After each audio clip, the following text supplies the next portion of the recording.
Y ahora quisiera invitar. And now I'd like to give the floor to Ms. Tarsila Rivera Zea, the Executive Director of the Center for Indigenous Peoples Culture of Peru. Muy buenas tardes. A very good afternoon, brothers and sisters. Today signifies a moment of hope in the history of women, because throughout today we have been hearing commitments and promises, very positive commitments and promises, and this is something that is a source of happiness, the fact that we have such commitments made on our behalf and in this planet. In this vein, distinguished representatives of states, I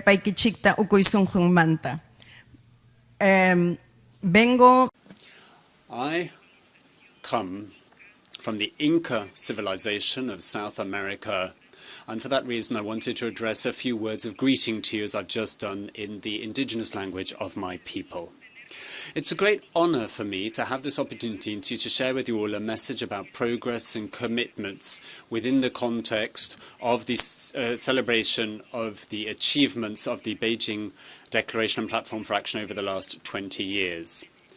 This has been a time in which the women and the girls and the female adolescents of the world have been speaking up with our own voice, and that's important. And being here today, speaking with our own voices, is already a major step forward from where we were in 1994.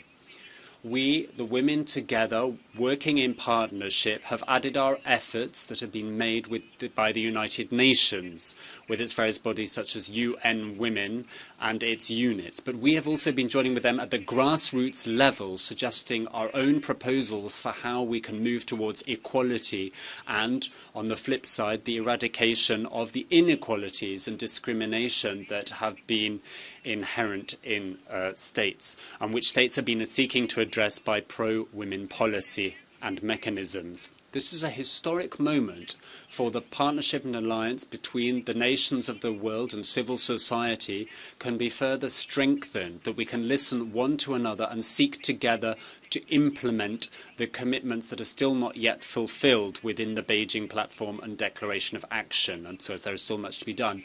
And on this note, I very much welcome what's been said by our speakers from the private sector and their willingness to join this fight and to invest. Representation of women around the world, and in particular indigenous women, is important, because I think it is indigenous women who are most impacted by climate change. Their needs mean that we need to commit and invest in the 2030 Agenda for Sustainable Development, and to ensure that the content of the 2030 Sustainable Agenda seeks to build upon and further support the unmet goals and commitments under the Beijing Declaration Platform for Action. Such political will and such drive will allow us to deliver gender equality and stamp out remaining inequalities and injustices, including violence, discrimination, and exclusion from social spheres. An exclusion which still has a female face. Now, we have come here with success stories to share. Let that also be said. The fact that so many heads of state and heads of government have met together here this weekend is an achievement that deserves our applause, our celebration, particularly here within UN Women. But this in and of itself is not enough. Fine words must be converted into tangible action so that we can realize our dream of having societies built on peace, human rights, justice and gender equality. We have here a perfect opportunity to invest in our joint vision and to strengthen national gender equality mechanisms, to strengthen civil society, and to strengthen broader institutions such as UN Women so that they can act as tools that governments can turn to implement the commitments they've entered into. In addition to this, we need budgets, and adequate budgets at that, so that women across the world have the financial resources to help bring them out of exclusion into a world of inclusion, and to ensure that they no longer suffer discrimination but are subjects of rights, rights holders. We need the investment to ensure that women are no longer poor but dynamic investors. We need to focus on rural and indigenous women, and rural indigenous women around the world and all continents of the world have achieved a great deal, particularly with the support of UN Women. But we need further political and financial support and commitment from you in order to implement the recommendations to support our rights that have come from bodies such as UN Women.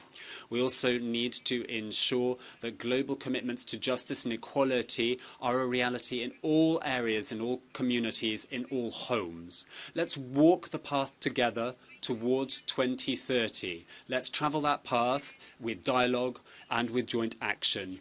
We women create life, we fight to defend life, and so we deserve the rights of our lives, human rights, both as individuals and as a collective. Thank you very much for your kind attention. Thank you very much, Teasilas, says the President, for those words.